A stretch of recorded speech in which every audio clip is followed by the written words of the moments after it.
Perkenalkan, nama saya Rian Hidayat dari kelas Eksya 4 Fakultas Ekonomi dan Bisnis Islam tahun 2023.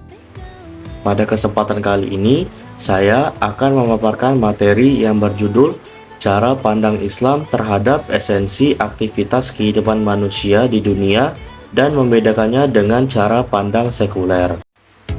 Karakteristik dapat dipahami sebagai suatu keistimewaan, kekhususan, dan keunikan atau ciri khas yang dimiliki oleh suatu entitas tertentu yang membedakannya dengan entitas lain.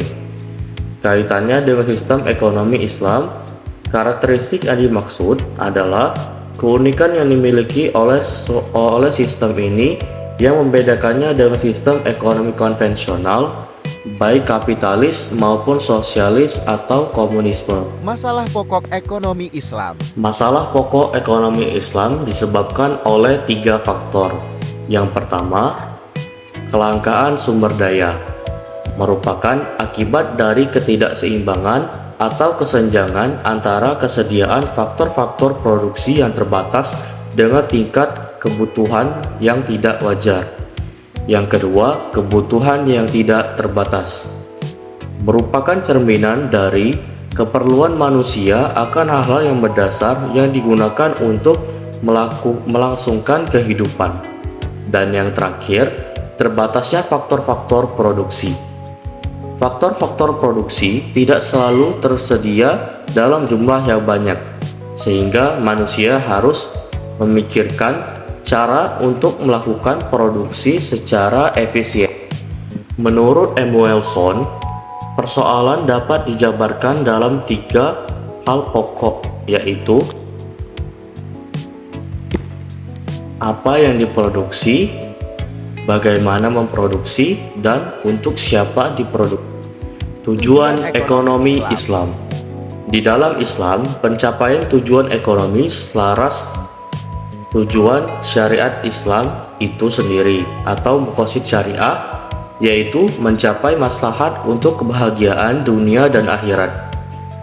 Tujuan akhir dari penerapan ekonomi Islam adalah mewujudkan falah atau kesejahteraan masyarakat secara nilai-nilai dalam ekonomi Islam. Ada 4 nilai-nilai yang terdapat dalam ekonomi Islam. Yang pertama, kepemilikan Allah Subhanahu wa Ta'ala secara absolut. Ini berarti hakikat kepemilikan mutlak hanya kepada Allah Subhanahu wa Ta'ala. Yang kedua, berusaha dengan berkeadilan. Ialah Islam menegaskan bahwa manusia mempunyai kecenderungan cinta terhadap harta. Ketiga, kerjasama dalam kebaikan adalah kegiatan ekonomi secara berjamaah yang dijalankan berdasarkan kerjasama dan semangat tolong-menolong dalam kebaikan serta berkeadilan. Yang keempat, pertumbuhan yang seimbang. Tujuan keberadaan manusia di dunia yaitu untuk memberikan manfaat sebanyak-banyaknya kepada alam semesta atau rahmatan lil alamin. Prinsip dasar ekonomi Islam. Ada 6 prinsip dasar ekonomi Islam. Yang pertama, pengendalian harta individu. Yang kedua, distribusi pendapatan yang inklusif. Yang ketiga, bertransaksi produktif dan berbagai hasil. 4. Transaksi keuangan terkait erat sektor real. Yang kelima, partisipasi sosial untuk kepentingan publik. Dan yang keenam, bertransaksi atas kerjasama dan keadilan. Kebijakan dasar dalam ekonomi Islam. Kebijakan ekonomi mengandung arti penggunaan alat-alat untuk mempengaruhi atau untuk mencapai tujuan yang telah ditentukan. Misalnya, dalam suatu perusahaan dagang dapat menggunakan variabel instrumental seperti iklan untuk memperbesar volume penjualannya supaya pada akhirnya mencapai laba maksimal. Konsep kepemilikan dalam Islam. Konsep kepemilikan dalam Islam berangkat dari pandangan bahwa manusia memiliki kecenderungan dasar untuk memiliki harta secara individual, tetapi juga membutuhkan pihak lain dalam kehidupan sosialnya. Harta atau kekayaan yang telah dianugerahkannya di alam semesta ini merupakan pemberian dari Allah kepada manusia untuk dapat dimanfaatkan dengan sebaik-baiknya guna kesejahteraan seluruh umat manusia secara sosial.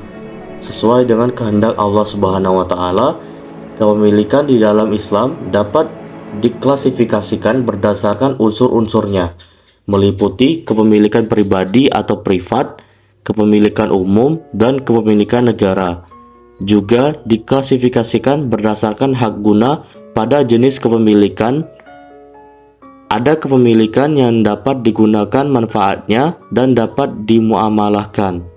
Ada pula kepemilikan yang hanya dapat digunakan manfaatnya tetapi tidak dapat dimuamalahkan.